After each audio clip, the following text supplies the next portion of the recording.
DC. Okay. Thank you. DC first, no? Yeah. Here's your Gentlemen.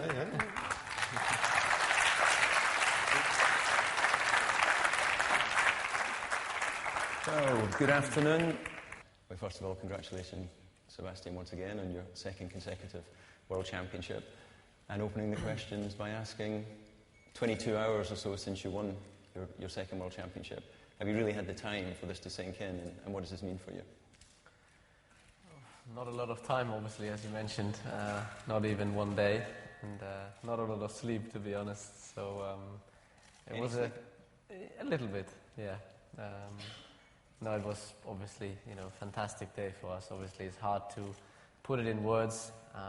We were so focused on the race, and there was, you could feel the tension in the whole team. And when we crossed the line, certainly a big relief. But I think it will take some time to sink in. We had a fantastic night last night, and voice is still a bit still a bit scratchy. But some karaoke and fun with the team. So obviously we had a little bit of a celebration. Can't have too much because next week or this week we continue straight to Korea. So but fantastic. I mean, as I said, very difficult to put it in words. In a way, it's as confusing as the first title, as in it really, to me at least, takes time to understand. Well, that's what I was going to ask.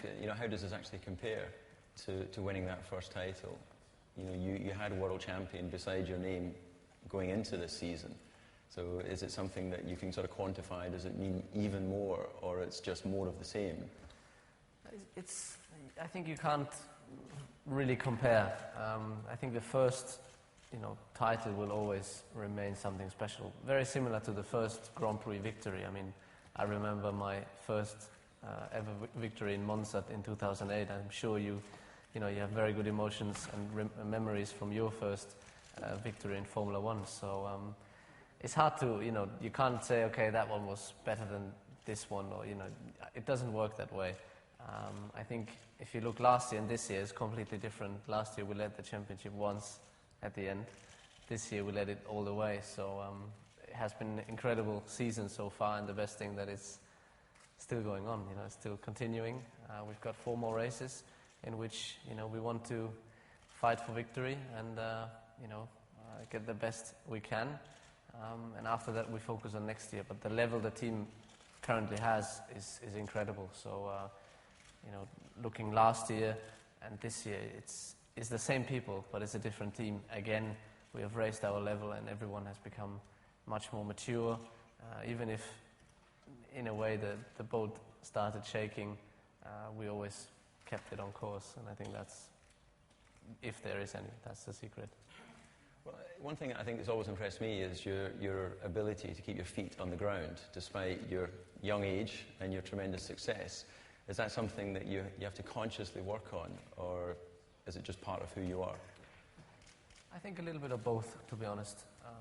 I think you are the person you are, and you change. Obviously, you grow up, so life changes. So it's not so easy to remember that person that you truly are. But I think also it depends the people around you, the people you want to be surrounded by, and to make sure that you keep your feet on the ground. Surely, you know it yourself. Here and there might be temptation, but ultimately, everything that starts to fly has to come back down. So it's not too wise to start flying. Yesterday night we were flying a little bit, but I think that's fine. You do succumb to the odd temptation. What is a temptation for Sebastian Vettel? No, I mean, obviously, sometimes it's hard to believe, obviously, people around you speaking highly of you. I don't really like it, I think it depends the person you are. But sometimes you have to pinch yourself, and, I'm a normal person. I love what I do, and I'm very fortunate to do something that so many people around the world follow, to be able to experience that, 19 times a season, a day like yesterday, the sun was shining, we had so many people and enthusiastic fans on the grandstands, and just the moment before I put my helmet on, I looked around, you look down to the first sector, turn 1, turn 2, and you see this massive grandstand full of people, and you think life doesn't, for us drivers, for me in that moment, life doesn't get much better than this, it's hard to beat that. So I think you have to enjoy it as well. Of course, it's hard work behind the scenes and much more than the people think, or sometimes they obviously can't see, but you have to enjoy it as well. So. Well, the season's not over, of course, and if we put to one side the achievements of yesterday, what other point during the course of the year has been, your personal high? A lot of things. I mean, obviously, winning is always special, but winning in Monaco, streets of Monaco, like you've done a couple of times, was very, very special. Generally, winning on street circuits is a different challenge, but also winning in Spa this year, the historical circuits, means a lot. So there has been a lot of highs. Germany was the only race where I wasn't on the podium, but have another go next year. But really, I think, the point is that we had very good races, exceptional races. We had maybe, I wouldn't say bad races, because the results were always good, but we had races where maybe things didn't come together as nicely straight from Friday onwards, but still we got a second place out of it, and a fourth, a podium, which is still a very, very strong finish. And if you look at the whole championship, that's where the difference is. Obviously, a lot of wins help you to, be on top of the championship. But I think more importantly is those other races that need to be as good as they can be to collect points and make sure we had no DNFs from a Renault side, from an engine side. We had, no failures, nothing this year, so 100% reliability so far. So the whole team, Mark and myself, which is an incredible record, and we try to keep it up. When you won the championship last year, you didn't know until literally you'd taken the checker flag and the rest of your competitors had come across the line. Going into this race, you knew the maths. It was pretty easy to work out if you were finishing, you would win the championship. Did that come into your mind at all at any point during the Grand Prix, or were you just fully focused on the car in front? In a way, just to go back on that, the feeling I had in Abu Dhabi was maybe a little bit similar, or this year in Singapore was similar to Abu Dhabi, because I knew we can make it, but obviously it depends where other people finish. And then when I crossed the line in Singapore, you're obviously hoping for it. And then I, got the radio call, it's 1 point missing. As you said, yesterday in Suzuka was a different story. But I didn't really think about, the championship. I was focused on the race, and I knew obviously what it meant, but I was busy with other things. The tires were flying off after a couple of laps. It was quite a busy race for us, and in the end it was getting quite close again. So I had a radio call, obviously, that priority is to finish that race, but I didn't really think about the championship. So that's why I was so surprised, in a way, crossing the line, because it's difficult to, when you race, the adrenaline is pumping, 1.5 hours, close to 2 hours. You are focused on the race, you cross the checkered flag, and it's a big relief. And then to switch into, we've done it, we've won the championship, it's not as easy as that. That's why I think it really takes time. I think that we enjoyed a really nice moment after the race where you were being interviewed with BBC, and they played in a video showing the other 8 two-time world champions, and at the end of it you had a tear in your eye. Is that because you really have an understanding of the history of the sport, or was it just at that moment that you recognised how special and what an exclusive club that you're now in? Yeah, that's the fascinating or the incredible bit. Sometimes you have to press pause or hold stop to realise what's happening. You're obviously living in the moment, which is good, because that's the way. I think the only way, in a way, to perform. But then, as you said, you see all these double world champions or 2-time consecutive world champions up there, and big names, names that I know for a long, long time. And because I do like the history of Formula One, I do appreciate the history of Formula One, and it's a weird feeling, and it's difficult to understand that, yes, now you are part of them. Already last year, winning the World Championship for me was, the ultimate target of my life. And having achieved that, especially, it might mean something for statistics, history books, for the sport, etc. But most of it, is when you're by yourself, you face yourself in the mirror, and knowing that you can do it, it's something very special. So, and then, as I said, seeing yourself in a way close to these guys is definitely something outstanding. When you say you see yourself in the mirror, what do you see when you look in the mirror?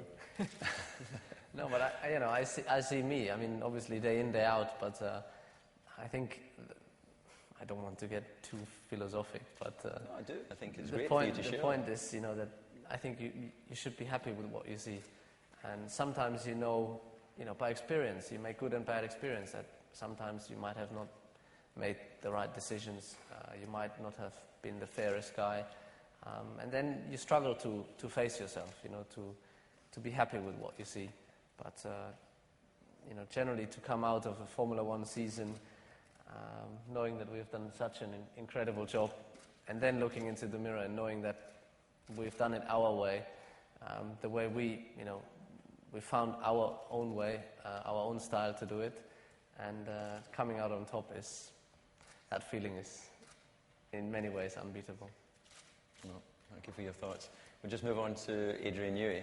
You've been Formula One for over 20 years. You've been part of championship winning teams in the past. Just how much more, or if indeed it does mean more, to do it with a new team, a start-up team like Red Bull Racing, and to do it in consecutive years? It's been a great adventure joining Red Bull. It was, I think when I joined, then a lot of people thought, crikey, he's really lost it this time, he's taken on too much. But I'm so glad, obviously, as I did, because it's such a great atmosphere to be involved with the team almost from inception, and to be involved with Christian and the other key people, with Mark, with Sebastian, once he joined as well, with yourself, obviously, very much a key part to my joining, indeed. Then to be involved with that growth, and obviously with the aspiration and the hope that we could win races and perhaps even championships. That's why you always start, that's why you're in Formula One. But it's one thing hoping that it could be possible in the future. It's quite another thing actually managing to achieve it, and that made last year so special. I think there are a few people, we had a good year in 2009 but didn't quite do it, and I think there are a few people that kind of thought it's a one-year flash in the pan and we'll fade away, and thanks to everybody's hard work and dedication and drive, then we've managed to keep it there, and that really I think is a tribute to everybody involved in the team. Yeah. Well, you always go to great lengths to acknowledge your team of technical staff and designers, but if we just focus on you as an individual, where do you start when you come up with the concept for a new design of car? Do you start on the middle? Do you start at the nose? Do you start with the rear of the car? First of all, it depends whether it's a new set of regulations or not. So we had a very big regulation change for the start of 2009, and that really meant very much the sort of clean sheet of paper, blue sky approach of, right, let's try to think of what these regulations demand, what are the best solutions we can come up with to meet those regulations, try to avoid preconceptions and just work it out from first principles. And that was RB5. The two subsequent cars from last year and this year have been evolutions of that car. The car, luckily, was a sound car, and so we were able to evolve it much Still big regulation changes. First of all, the double diffuser coming in, KERS coming back, F-duct obviously we had to adapt to last year, developing the exhaust solution, the side exhaust last year, which we then took a step further this year. So all quite big changes, but changes that we could fit into the basic philosophy of that 2009 car. So to answer your question more directly, I guess it's the old 95% perspiration, 5% inspiration. The perspiration is just trying to evolve the car in a sort of Darwinian evolution, if you like, of looking at it, trying to critique it, think which bits could be a little bit better, trying to make those a little bit better. The other bit is more the sort of light bulb of looking at something, thinking, feeling perhaps a bit frustrated by it, feeling as if there ought to be a better idea out there, a better solution. And personally, I quite often find that seems to be a matter of looking at it and probably getting stuck and walking off and perhaps doing something else, literally sometimes for one day, 1 week, even 1 month. And the brain's an amazing thing. I think it just seems to go into subconscious and quietly tick away, and then I don't even be doing something random, having a shower, and suddenly an idea will come up, and say, rush into work and sketch it out, put it on the drawing board. And then comes the discipline bit, that it's no good having those ideas if they don't make the car go faster.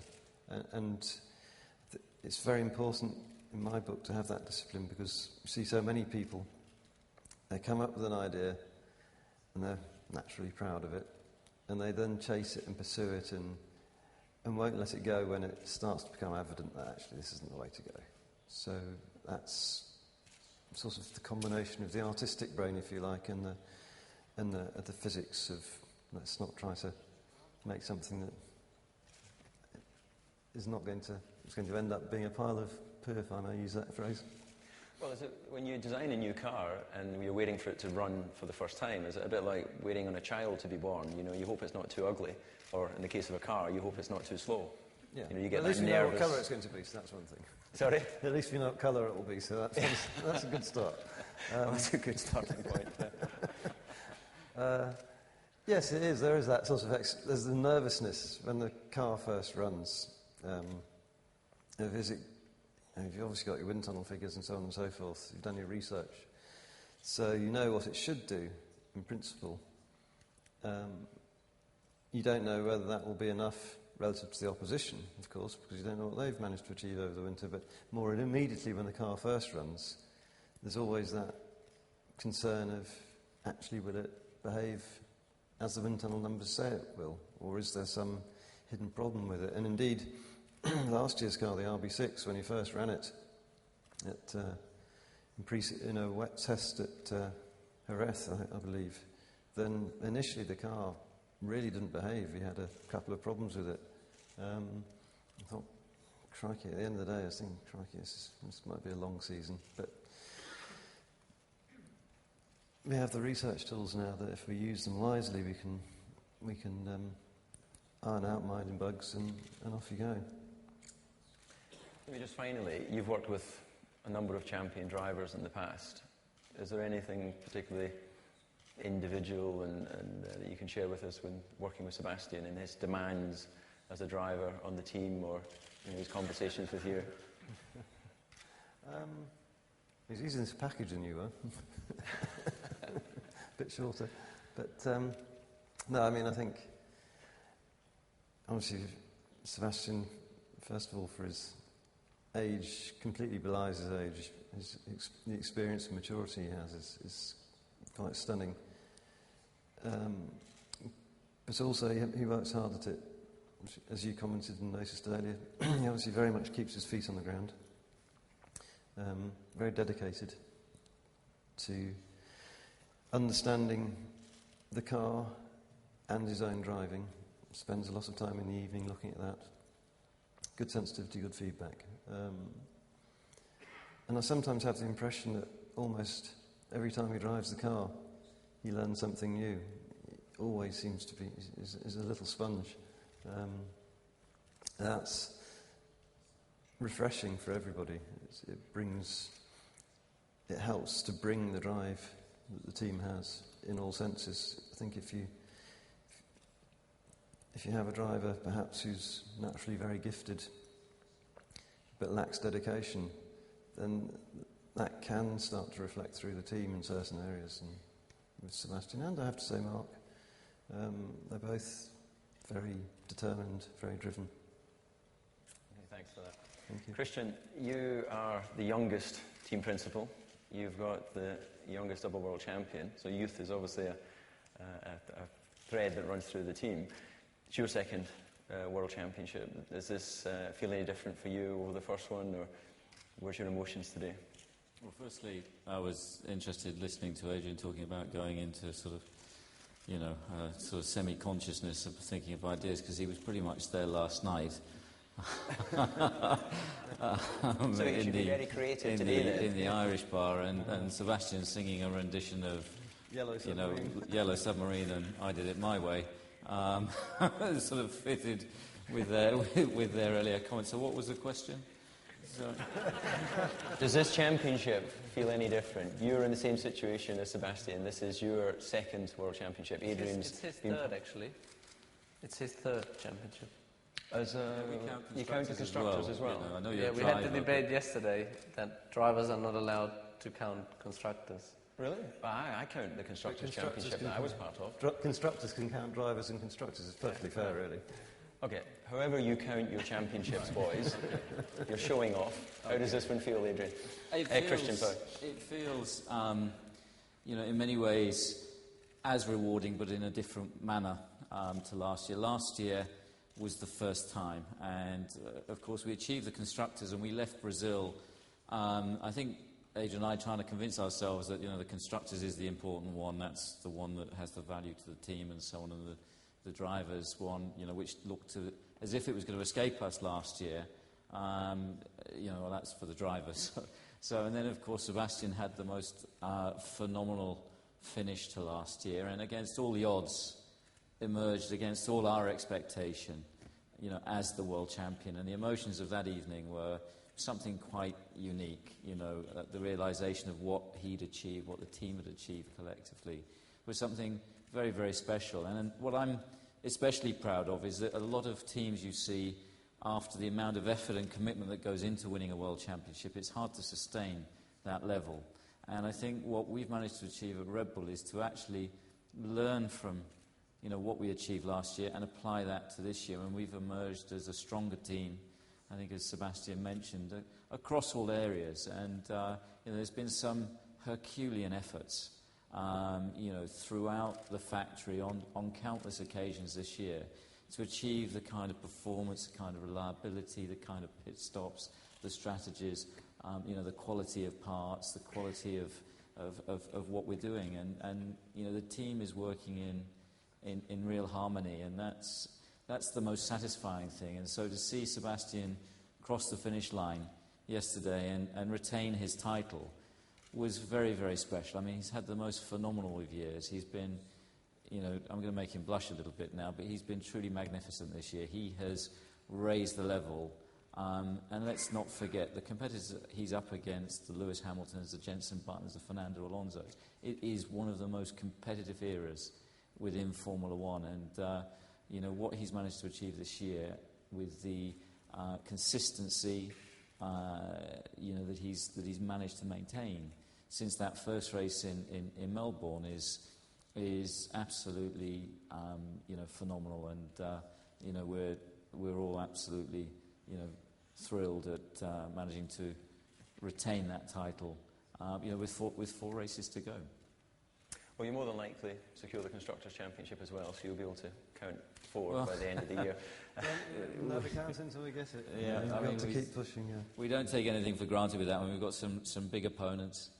We've got a comfortable lead, but points can disappear quickly. So I was very pleased to hear that whilst Sebastian was obviously enjoying his World Championship with the team members last night, you were taking care of the rest of the grid in Tokyo, so that all drivers' alcohol levels seem to be about equal today. So recovery rates being as they should all arrive in career at about the same level. Absolutely. The technical collaboration you have with Renault and, of course, Infiniti, how do you exploit those relationships and how important are they for moving the team forward? Because those are aspects that you don't control within the group, the design group in Milton Keynes. So as part of your tour out here to further exploit those relationships. Yeah, I mean, the partnership with Renault has been hugely important to our success. It's, as I'm sure Adrian would agree, it takes all the components, it takes all the elements, the driver, the car, the chassis, the engine, to all work in harmony. And through Renault, we were introduced through the Renault-Nissan Alliance to Infiniti just 12 months ago.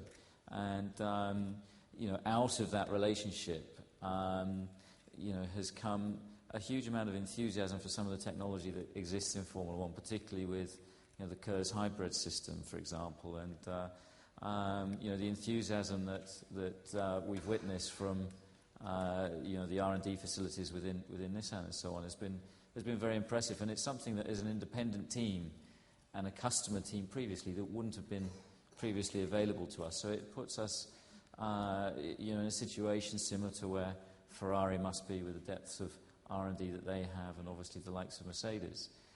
So it opens up new avenues to us, which are exciting, certainly for the future. So is that key to maintaining this level of success?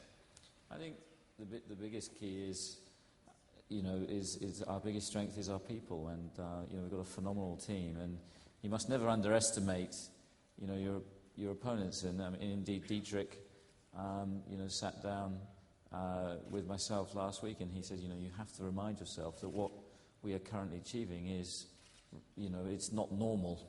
And, the likes of Ferrari, the likes of McLaren, they're great teams, and they certainly won't be sitting still. They won't be, relaxing over the winter, and that's why all the lessons that we've learned this year, we will look to apply again in 2012. And, we certainly won't be taking anything for granted. We'll be hopefully starting from a good basis, but the pace in Formula One is such that it doesn't stand still. You've got to keep moving, you've got to keep evolving, and it's very dangerous to underestimate your rivals. Sebastian, they've both been very complimentary about you. Maybe you would like to chuck a couple of compliments their way. You don't have a lot of experience in terms of other technical directors and team principals in your short career, but what's so special about this relationship? And you've committed to the team going forward. Clearly. Singing ability, clearly. Karaoke partners. Adrian is a better singer than Christian. No, I think in a way you don't need to. I think being, in an environment with a lot of mature people around you, a lot of grown-ups since I was a small kid, allows you to mature, allows you especially to be able to judge people and, to make the decision in your head, good or bad. Is he good? Is he bad? What's good about him? What's bad? Do I like it or not? And so in that way, I think you don't really need to go through many team principles, etc. So, and I have to say, obviously now I'm in the situation to They've embarrassed you, so you can embarrass them. But no, not at all. I think, regarding Christian, obviously, as you said, he's very young comparing to all the other team principals. But I think what really stands out is that to everyone, to the drivers and every single mechanic in the garage, everyone in the factory, he comes across as one of us. You know what I mean? In many companies, you have the impression that, the boss is somewhere up there. He doesn't really see us. He doesn't know our names. He doesn't recognize us. He doesn't appreciate us. Does that happen to you often, that you don't get recognized and people don't know your name? But you see what I'm saying. And I think that's, it's a simple thing. It's, people might think it's a small thing. It's much more about his work. Yes, his work is very important, and he does obviously a very good job. But he gives everyone the feeling that, he's reachable. And I think that creates a certain harmony within the team, which is important. We all love motorsports. I think the most passionate person I've met is Adrian. He's a total petrol head. He loves he loves cars, he loves racing, and he's a big fan of the sport. And obviously, no doubt about his abilities. He creates very fast race cars. Together with people in the factory that Christian takes care of. So it's really to work hand in hand. You can have, I don't know, the best driver in the world, but if the rest is not at the same level, then it will never work. And that's, I think, the special thing about Formula One. You need to have all these little bits you put together. Of course, you have key people like Christian, Adrian, and many others, but it's about every single one in the end that can make the difference at the end of the day. If you want to perform at that limit, one small mistake, that's it. There's someone else, and he takes away the victory or the points, and in the end the championship from you. So I think the level we have reached is incredible. But as Christian touched on, we need to keep going. We cannot take anything for granted. We have a strong car, yes. We have a strong group, yes. We have strong people, yes. But as he said as well, it's not normal what we're achieving, and you have to remind yourself of that.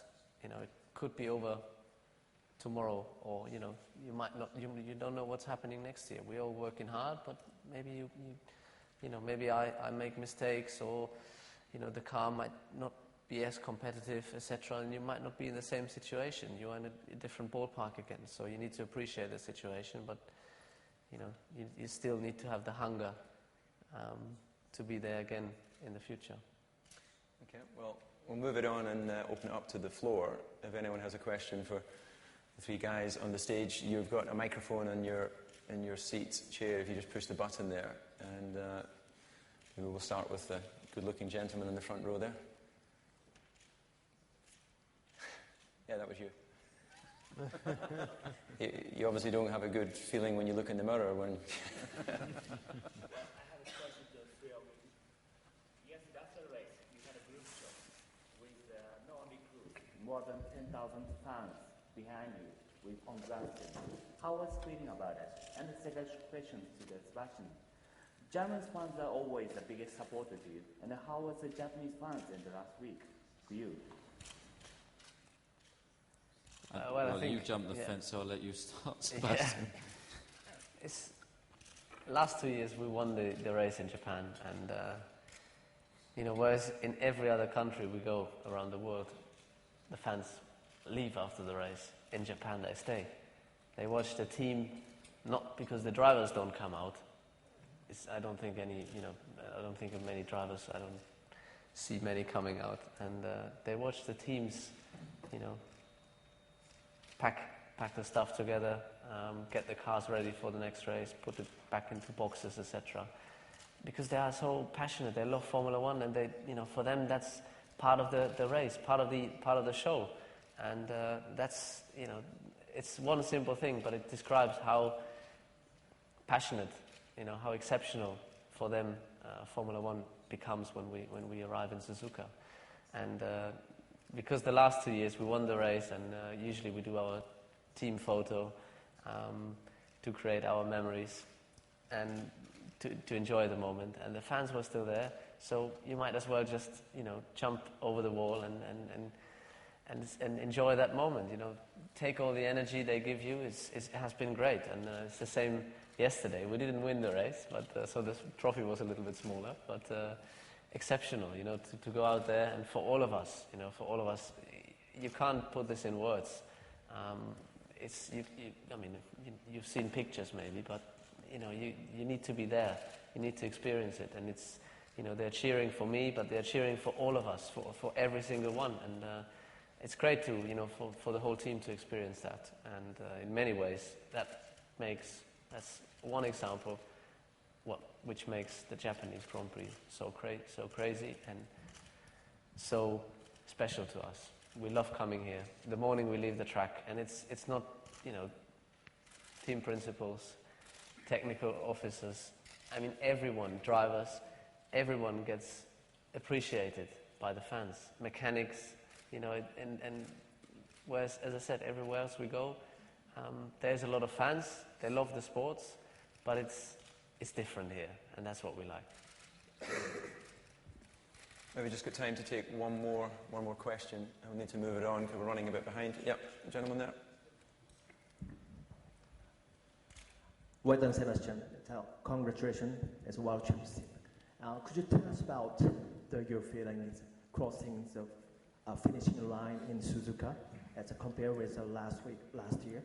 And if you have a message from Dietrich Mateschitz from Salzburg, could you share with us the message to you? Well, I mean,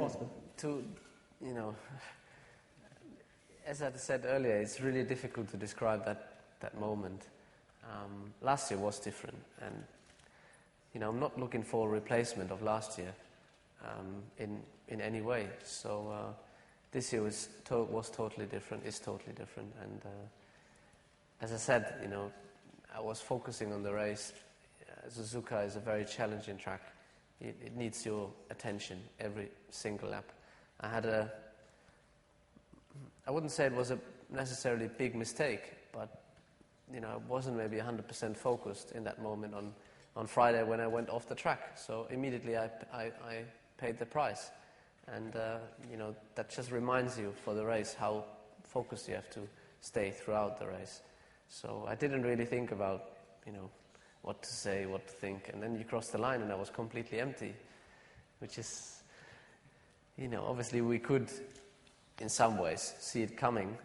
You have the occasional thought, what do you do when, what do you do if, and so on, but you cross the line and I was lost. So, of course I knew I was in Japan, I was sitting in the car, etc., but you just, and that's I think how we all felt in a way, because we were so much in that race, and our target was to win. It didn't happen. Why? Immediately you ask the questions, why? We had a 2-hour debrief after the race, going through every single bit and trying to understand what actually went wrong, what we could have done better, where was the performance we thought we might have, etc. So, not to say we were disappointed, but of course we were living in the moment, we were living the race, and then you cross the line, and yes, we won the championship, but what are we supposed to feel like now? So that's why it was nice to have celebrations yesterday night, and a little bit more time with everyone. Also, as you mentioned, to have a couple of phone calls and to enjoy just and let things sink in.